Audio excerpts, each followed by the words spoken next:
Adenoviruses are a group of viruses that cause respiratory, gastrointestinal, and genitourinary infections. There are about 60 serotypes of the virus, divided into 7 subgroups from A to G. Common respiratory infections caused by adenoviruses include a sore throat, the common cold, and pneumonia, whereas diarrhea is the most common gastrointestinal ailment. Adenoviruses can also cause cystitis, which is the inflammation of the bladder, as well as eye conditions like conjunctivitis. Adenoviruses are double-stranded linear DNA viruses surrounded by an icosahedral capsid, which is a spherical protein shell made up of 20 equilateral triangular faces. And they're naked because the capsid isn't covered by a lipid membrane. Their capsid is unique among viruses because it has fiber-like projections from each of the 12 vertices of the shell. Adenovirus is primarily transmitted by respiratory droplets when someone coughs or sneezes, and by the fecal-oral route.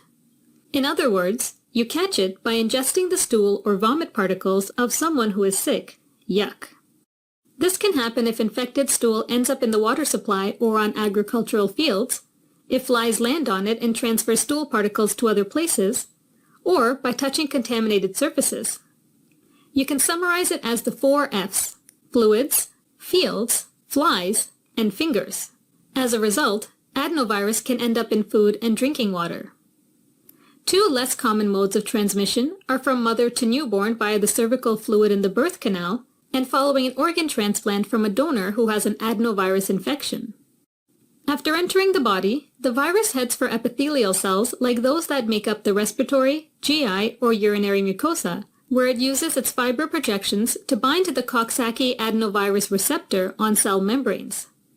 This allows it to get inside the cells. Once inside, adenovirus has multiple cytopathic or cell-damaging effects, like blocking synthesis of cellular DNA and the production of proteins. This results in cell death by lysis, or the breakdown of the cell membrane, which elicits an inflammatory response from the host. Namely, leukocytes found in the affected tissue release inflammatory mediators like histamine and cytokines.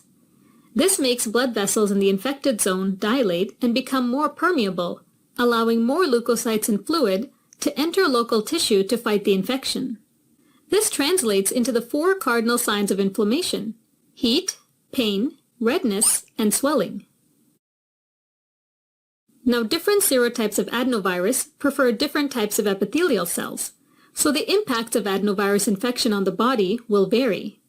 Some serotypes prefer the upper respiratory tract, causing infectious rhinitis, also known as the common cold, pharyngitis, which is the inflammation of the mucous membrane of the pharynx, or tonsillitis when the tonsils are inflamed. If the virus moves into the lower respiratory system, it can cause pneumonia. Some serotypes prefer the epithelial cells of the GI tract, particularly those of the small intestine, causing gastroenteritis. Other serotypes prefer the urinary tract, resulting in hemorrhagic cystitis or inflammation of the bladder associated with bloody urine. Lastly, adenovirus infection can affect the conjunctiva, which is the mucous membrane of the eye and inner eyelids, resulting in conjunctivitis, more commonly called pink eye. A particular type of adenovirus infection, called epidemic keratoconjunctivitis, also causes preauricular lymphadenopathy, which is inflammation of the lymph nodes located right where the ear meets the cheek, because they receive the fluid that drains from the conjunctiva and the inner eyelids. In most cases, adenovirus is confined to the epithelial cells of its original infection site, but it can sometimes break through the mucosa and spread to other parts of the body, causing a disseminated infection. Okay, now adenovirus is very contagious and resistant, so it's easy to catch and outbreaks are common. As a result, it spreads quickly in close-quarter settings like military barracks, hospitals, summer camps, and daycares. It's more common in children and military recruits, and it's also particularly dangerous for immunocompromised individuals. Many adenovirus infections are asymptomatic, but when there are symptoms, they are acute and usually show up after an incubation period that can vary from 2 to 14 days. Upper respiratory infection symptoms include fever, nasal congestion and runny nose, and a sore throat. Lower respiratory infections might be accompanied by coughing, shortness of breath, and chest pain. Symptoms of gastrointestinal adenovirus infection include fever, nausea, vomiting, and watery diarrhea. Hemorrhagic cystitis presents with frequent and painful urination, bloody urine, and lower abdominal pain. Conjunctivitis symptoms, which last anywhere from a few days to several weeks in the case of epidemic keratoconjunctivitis, include eye irritation, soreness and redness, sensitivity to light or photophobia, and excessive tearing. When conjunctivitis, fever, pharyngitis, and inflammation of lymph nodes in the neck are all present, this is called pharyngoconjunctival fever. Disseminated adenovirus infection, where the virus spreads to multiple organs, is a complication that mostly affects immunocompromised individuals and has a high mortality rate. Adenovirus infection is usually diagnosed simply by clinical examination.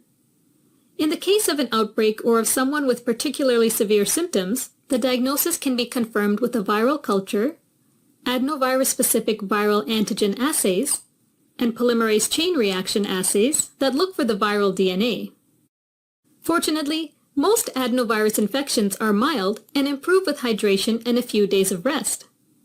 In severe cases like adenovirus infections in immunocompromised individuals, antivirals like cidofovir or immunotherapy like intravenous immune globulin may be given. Finally, there is a live vaccine for adenoviruses, but it's only given to people at high risk of getting the infection, like soldiers living in military barracks. The safety of the vaccine has not yet been evaluated in children. Other preventative measures include proper water and sanitation facilities, which block fecal-oral transmission by fluids, flies, and fields, 3 of the 4 Fs. Hand washing with antiseptic soap and water, and sanitizing surfaces that would have come into contact with respiratory droplets or stool can prevent transmission by fingers. Alright, as a quick recap, adenoviruses are double-stranded, linear DNA viruses with some 60 serotypes of the virus. The virus infects epithelial cells where it causes structural changes that result in cell death from lysis and prompts an inflammatory response by the host.